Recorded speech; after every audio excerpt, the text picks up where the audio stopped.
ఎవరు చేయలేనన్ని సేవలు మనం చేసినా రావాల్సిన గుర్తింపు గౌరవం దక్కదు. ఇది దళిత వర్గాల్లో ముఖ్యంగా అది తెలుగు గడ్డ మీద కావచ్చు, బీహార్ గడ్డ మీద కావచ్చు, ఈ దేశంలో ఎక్కడైనా చర్మ వృత్తి మీద ఆధారపడ్డ వాళ్ళకు ఇంకా ఎక్కువ బాధలు ఉంటాయి, ఆ అవమానాలు ఎక్కువ జరుగుతుంటాయి. అందుకు సాక్ష్యం బాబు జగ్జీవన్ జీవిత చరిత్ర, ఇక్కడ కూడా జరుగుతున్న పరిణామాలు. నేను మాట్లాడే ప్రతి మాట దయచేసి అర్థం చేసుకోవాలి, కానీ అపార్థం చేసుకోవాలి. ఏదైనా మాట్లాడితే టీవీలకు వెళ్ళి, వీడియోలో, సోషల్ మీడియాకి వెళ్ళి ఇష్టానుసారంగా మాట్లాడాలి. నన్ను తిట్టడం ద్వారా మీరు పదవులు తెచ్చుకోండి, కానీ జాతిని కాపాడుకోవాలి మాత్రం నేను మీకు అనిపిస్తున్నాను. నన్ను పేపర్లకు ఎక్కించి, టీవీలకు ఎక్కించి, సోషల్ మీడియాలో పెట్టించి ఇష్టానుసారంగా తిట్టుకోండి, మీకు ఏదైనా పదవులు వస్తాయి అనుకుంటే. నన్ను తిట్టించిన వాళ్ళు కూడా తెలుసు మీకు పదవులు ఇవ్వాలని అనుకుంటారు, కానీ తిడితేనే ఇవ్వాలనుకుంటారు. అదొక్కటి గుర్తుంచుకోండి. నన్ను తిట్టినా పర్లేదు, కానీ జాతిని కాపాడుకోండి. అదొక్కటి మాత్రం గుర్తు చేస్తున్నాయి.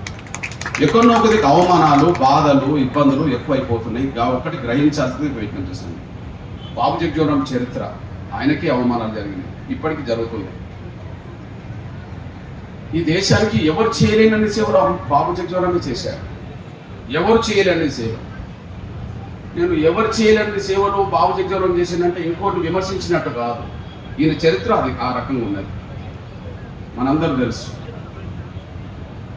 ఈ ప్రపంచానికి తెలిసిన ఇద్దరు మహనీయులు, ఆ తర్వాత మనకు బాబు జగ్జీవన్ రావు. ఈ భారతదేశంలో పుట్టి ప్రపంచానికి తెలిసిన ఇద్దరు మహనీయులు, ఒకరు గాంధీ, రెండు అంబేద్కర్, తర్వాతనే ఎవరైనా. స్వాతంత్రం అంటే గుర్తుకొచ్చేది గాంధీ, రాజ్యాంగం అంటే గుర్తుకొచ్చేది అంబేద్కర్. ఇది దేశ ప్రజల హృదయాల్లో ఉన్నది, ప్రపంచ ప్రజల హృదయాల్లో ఉన్నది. కానీ ఈ దేశానికి సుదీర్ఘకాలం పాటు సేవ చేసింది మాత్రం బాబు జగ్జీవన్ రావు అని చరిత్ర ఉంది. ఇంకా ఒక్క విషయం చెప్పి ఒక 2-3 విషయాలు ప్రస్తావన చేసి, అది కరెక్ట్ అవుతే నా అభిప్రాయాన్ని విలువనివ్వండి, కరెక్ట్ కాకపోతే మీ అభిప్రాయానికి అనుగుణంగా నన్ను మళ్ళా తిట్టించడం ఉంటే తిట్టండి, నాకేం అభ్యంతరం లేదు, కానీ చెప్పాల్సిన బాధ్యత నాకుంది. ఈ ముగ్గురులో అతి చిన్నవాడు బాబు జగ్జీవన్ రావు వయసు రీత్యా. గాంధీ కంటే 39 సంవత్సరాలు చిన్నోడు బాబు జగ్జీవన్ రావు. అంబేద్కర్ కంటే 17 సంవత్సరాలు చిన్నోడు బాబు జగ్జీవన్ రావు. గాంధీ కంటే 22 సంవత్సరాలు చిన్నోడు అంబేద్కర్. అంబేద్కర్ కంటే 17 సంవత్సరాలు చిన్నోడు బాబు జగ్జీవన్ రావు. టోటల్గా గాంధీతో చూస్తే 39 సంవత్సరాలు చిన్నోడు, చాలా చిన్న వయసు. కానీ ఈయన చరిత్ర ఎంత గొప్పగా ఉన్నదంటే, గాంధీతో స్వాతంత్ర పోరాటంలో పాల్గొని జైలుకి వెళ్ళిన చరిత్ర ఉన్నది, అంబేద్కర్తో రాజ్యాంగం రాసే కాడ పాత్ర పోషించిన చరిత్ర ఉంది. స్వాతంత్ర పోరాటంలో గాంధీ ఉన్నప్పుడు అంబేద్కర్ అక్కడ లేడు. రాజ్యాంగం రచన పూర్తయ్యే సమయానికి అంబేద్కర్ పక్కన గాంధీ లేడు, జగ్జీవన్ రావే ఉన్నాడు. అంటే అతి చిన్న వయసులో ఉండి అతి పెద్ద వయసులో ఉండబడి గాంధీతో కలిసి పనిచేసిండు, స్వాతంత్ర సమరయోధుడిగా నిలబడ్డాడు. మొదటి ప్రభుత్వంలో కేంద్ర మంత్రిగా దేశంలో దళితులందరి పక్షాన ఒకడే,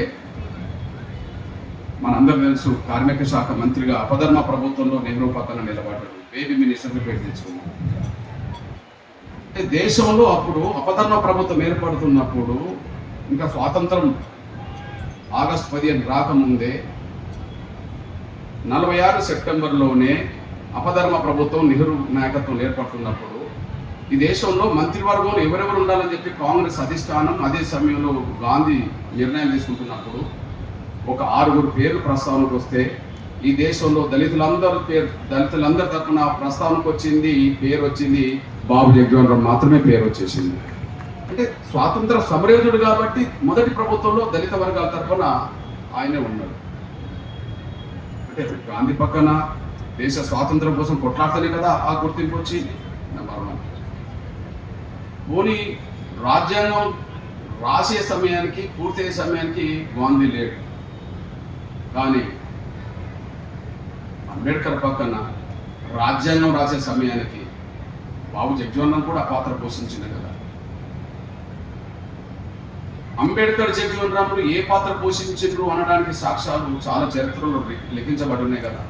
ఇప్పుడు మనం నోటితో ఏది మాట్లాడితే అది కరెక్ట్ కాదు కదా, చరిత్ర నుంచి తీసుకెళ్ళి మాట్లాడితే అది కరెక్ట్ అవుతుంది కదా.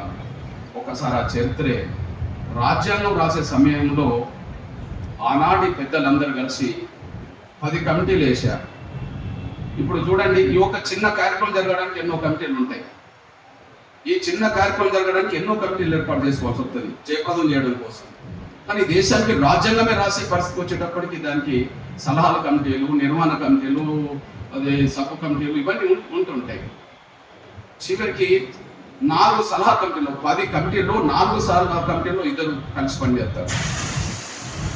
ఆ 2 కలిసి పనిచేసిన ఆ చరిత్రలో ఒకదానికి వల్లభాయ్ పటేల్ చైర్మన్గా ఉంటాడు, అందులో అంబేద్కర్ జగ్జీవన్ రావు ఉంటాడు. ఒకదానికి నెహ్రూ చైర్మన్గా ఉంటాడు, అంబేద్కర్ జగ్జీవన్ రావు సభ్యులుగా ఉంటాడు. ఒక దాంట్లో ప్రధానంగా ముఖర్జీ అనే ఒక క్రైస్తవ నాయకుడు, అప్పర్ క్యాస్ట్ బ్రాహ్మణు ఆయన ఉంటాడు, బాబు జగ్జీవన్ రావు సభ్యుడిగా ఉంటాడు. ఇక 2 వేరు దాంట్లో ఉంటారు.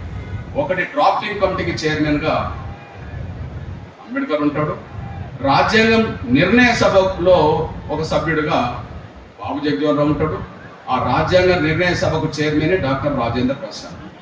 ఇక్కడ కీలకమైన పరిస్థితి ఏంటంటే రిజర్వేషన్లు పొందుపరచాలని చర్చకు వచ్చినప్పుడు అడ్డుపడుతున్నప్పుడు అంబేద్కర్ జగ్జీవన్ రాములు రిజర్వేషన్ ఉండాలని కోరుకున్నారు. కుల వ్యవస్థ గురించి చర్చకు వచ్చినప్పుడు కుల వ్యవస్థ ఎలా నిర్మూలన జరగాలో అని కూడా చర్చల్లో పాల్గొన్నారు. దళిత బలహీన వర్గాలకు ఎలాంటి హక్కులు ఉండాలని కూడా వాళ్ళు కూడా కష్టపడ్డారు. ఈ నేపథ్యంలో మీ అన్నగా ఒక విషయం చెప్తున్నాను, రాజ్యాంగం రచన పూర్తి చేసింది అంబేద్కర్ అవుతే దానికి రాజ్యాంగ నిర్ణయ సభలో పెద్దలు